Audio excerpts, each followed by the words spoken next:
Hello everybody, I'm JackieKCooper and this is my entertainment rundown. Well, in the past few days I've been talking about some really poor movies, or not even above average, but I did go see a movie that I'd kind of gotten past me, and it's called Blinded by the Light. And this is the film about the young Pakistani who's living in London back in the 80s, and his life is really complex. There's racial bigotry there, and he's trying to find his way, to make his way in the world. He's in high school. And then he hears a song by Bruce Springsteen, and it just changes his life. He hears about Bruce talking about frustration of being in a town that doesn't seem to offer any opportunity for him, and how hard his parents have worked, and all of those things. Baby, you were born to run, and etc.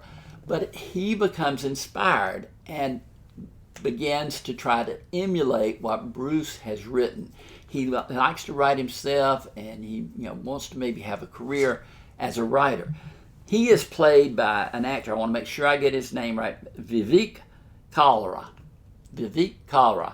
And his father, who is played by Kulvinder Gier, is, of course, thinks he's wasting his time. He keeps saying, don't listen to that American music. It's just going to, make you crazy in your mind. He's trying to provide for his family. Again, he is facing bigotry in London also. They do the Pakistani go home type thing. But this movie was advertised so wrong, because in the trailer all you see is this kid getting turned on by Bruce Springsteen songs. There's nothing about the family conflict that is evidence or paramount, which is what the whole movie is about. It's about the family and how they are coping, and people that do react nicely to them, as opposed to the people who are bigoted and don't want to have anything to do with them. Haley Atwell is also in the film. She plays a teacher who encourages this young man's ability to write. And in many situations, it only takes one teacher to get somebody started on the path to their future, and that's basically one of the things that happens here. But the music's good. You hear all the Bruce Springsteen songs. The acting is good. The story is good. It's rated PG-13 because there is some profanity and some mild violence, but nothing extreme. I urge you to see this movie. It got past me. I don't know what happened. I was blinded by the light of other more dazzling films, but this one came back up. I scored it 7 out of 10.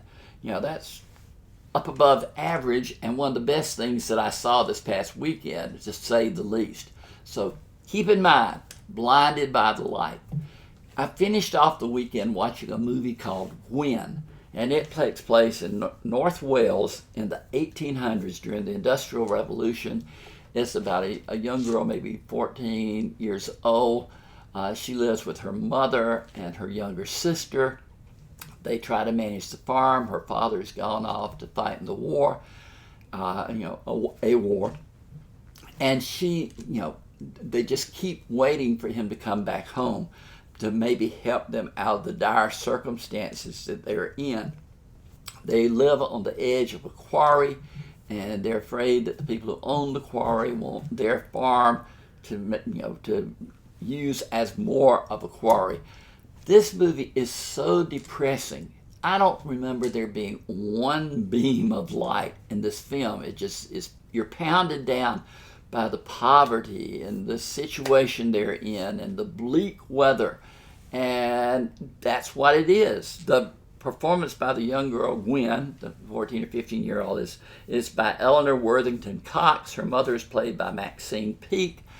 Both of them are excellent. This is a movie that I think would probably be sent to some festival, and people would go, oh, this is so great. This is so great. I just kept thinking, I don't know if I'm going to make it through it. I am so depressed watching the first part, and it's downhill all the way, it seemed. But if you like good performances, it's very artistic. The name of it is Gwen. It's rated R for profanity and violence, and I scored it 5 out of 10. Based on the acting alone, the story is interesting, but let me tell you, it's depressing. But those are the 2 movies that I have for today. Reach down and hit the subscriber button if you'd like to be a subscriber, because hopefully we're going to have bigger and better movies coming up in the future, and we're going to cover them all. But for now, this has been Jackie K. Cooper's Entertainment Rundown.